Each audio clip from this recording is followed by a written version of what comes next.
And a very warm welcome back to finals day as we'll pick up quarterfinal for the men. The first of them, Ian Gentil of Hawaii, taking on Gabriel Medina, ranked 7th coming into this and having a shot at sending himself up the ratings. Cannot wait to see this unfold and a quick start. Let's get caught up. Replay from Medina. Well, the backhand once again is going to be with this smaller type of day. It could be a little bit more challenging, but we have the westerly direction, which is another bonus for the backhanders. It opens up the faces slightly, and again, back to that rhythm and flow that we've seen from Gabriel Medina here at J-Bay. Has been on fire throughout this event. Very close heat yesterday, and this is the flair that he brings on the backhand. He just has the fangs, brings it to the table, and great start for him. He's like Zorro. I mean, the guy just is whipping the sword around through the fabric, and he's even got the little diamond goat and mustache to match right now. He is on fire. This backhand is just so precise. It's just so fun to watch. This heat's tough for me though. You got Ian Gentil out there on the mayhem flying through. Huge fan of Gabriel Medina. This is going to be really fun to watch. How's this whippy surfing that Ian Gentil's doing these days, Pete? Yeah, using his body. You know, that lanky style can really whip around and use that upper body. Look at carrying a ton of speed here, and then sets up a little tube. We got this lower tide happening in about 15 minutes, so that will open up those barrels slightly, shallow up the water. So great start there for Ian Gentil, and look at this. Oh, last section there. Can he hang on? No. That was costly. Just have to say it. You know, we had a point of difference on this wave. He had a nice little tube ride, which it'd be really hard to negotiate that on the backhand. But then on the forehand, coming through the barrel, and he gets a nice little sweep on the open face. But then this finishing move right here, if he would have stuck this wave would have been a pretty solid score. Got away from him a little though. See how far away from his board he is? And the hips are not centered over the board. The body's not over the board. So when he came down, he was falling backwards off the board. Gentil incomplete on the final section. We'll see him in action here. He'll quickly pull through the back, but he's taking risks on the heavy section on the end. He's going to need to do that here. He would have definitely identified already. He's going to need to bring the best of his surfing. He'll step up against Gabriel. Anything really in common with Gabriel Medina is that he speaks Portuguese, so really different stature. He's got the opposite stance, but I tell you what, he's got some speed here, and he is blistering down the line as he'll rip one off the top. Keep that board in motion throughout, and again, just slicing through a hack there and gets a strong finish. Good stuff. You see how important it was to get that extra speed from the takeoff. That forehand, you're able to fit one in usually before you have to run through to the super tube section. You see that first turn there, so a big advantage right now with that speedier wall for the forehanders. I mean, even a full driving cutback from Ian Gentil. Ooh, how's that snapback right there? Yeah, and again, utilizing that upper body, that extra length in the pendulum, right? He's able to drive through. There's that snap that he gets before the wave starts to chase down the line. And then this hook here, just all that speed that you carry into that snap is so important. He actually was able to carry that speed into a second maneuver. As you watch the first one there in the lip, you know, this is kind of one of those maneuvers where you do the maneuver, so it actually counts as one. You know, you're not just chasing it from the middle of the wave, but you got to carry that speed down the line. And then there's the hook. You utilize all that speed and sink that rail. That's that arm placement. Drives through low to the waist. You see a lot of surfers with the snap, they'll bring the arm up, but as you're driving through it, it'll actually keep that and lengthen that rail as you drive through it. I like this turn right here where he just really arcs in the corner. All the speed, the power, the fins to the rail. I mean, beautiful surfing right there for Ian Gentil. Gets the completion for sure there. Notices that they have to do that. Replay here of this last set. So you figure in these heats with one-on-one competition, you're going to see both surfers pick up waves. That one.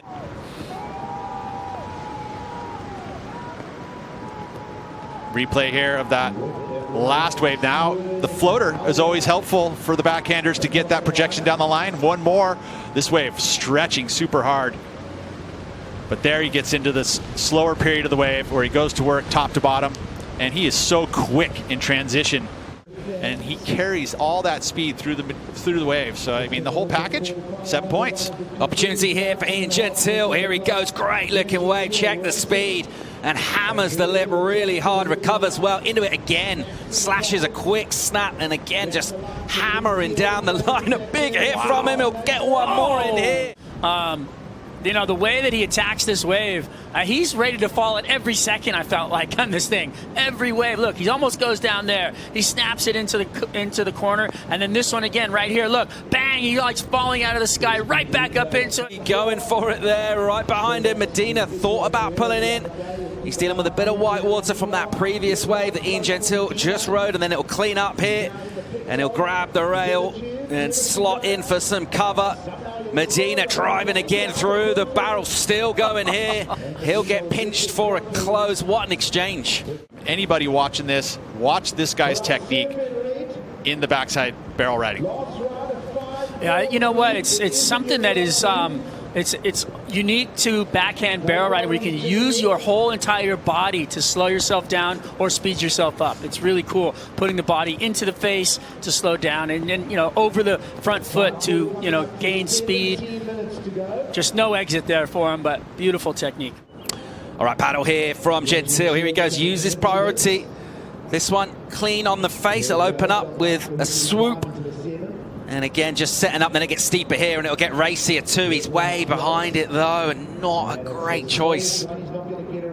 This one, he's fallen on final turns and using priority here, and not a great use of it. And it did look pretty soft from the moment he stood up. Yeah, it did. But you can see there's that stretched out line, and that's what he saw down the line, thinking, hey, it's going to grow. And it did grow in energy. Clean, really ruler edge swells wrap their way in to Jeffreys Bay. Gabriel Medina, here he goes. He's up and going and flying down the line here. Check the speed from Medina. He's absolutely motoring through a high line. This one stretches out. Massive extended floater back onto the face. He'll clip a turn off the heels and set himself up and swing into the lip for a snap. And again, another floats. And dealing with this really well for a solid finish. The machine. Putting that much energy into it is, you know, like I said, he is attacking. And Sean Thompson said it the best. Attack, attack, attack. And he's doing it every turn. He's laying into it. He's just such intention with everything that he's doing. And I feel like he can, you know, he gets scores because of it. Yeah, it all started really, in my opinion, at the very beginning of that wave. And it's not scoring any points, but it was about the paddle into it. He had very much intent, paddling down the line. And backhand, when you know that you got to get down the line, all of that speed standing up helped him to get to this section. You know, he carried all that speed. The floater gets him to this moment.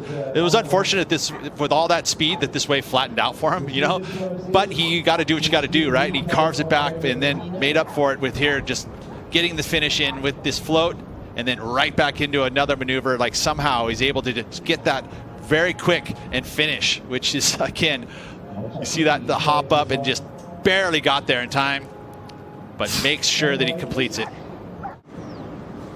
So far, so good for Camp Medina. They'll be enjoying what they're watching. Here he goes. So under priority of Ian Gentil.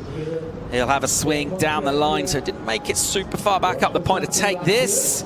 And he'll go with a big rotation. You can see the technique there. You know, there's He's stuck on the board. I know. Well, he literally is literally going the opposite way. Yeah, it's crazy, huh? But that's what I mean, that's why these guys are so Quite tight at the top of the point, aren't they? Not really swinging wider with a bit more conviction as some of the sets have done. And they'll have to try and go something here. And it's a small wave from way deep. Never going to offer anything like the score. That one just hugging the rocks. He'll flick out. He'll pick up priority again. And so Gabriel, once again, making semis here at J-Bay. And once again, as with throughout a couple of his heats so far anyway, just giving us signs of what he can do, but you just feel he's got loads more in the tank, and I'll look to bring that back into semi-final.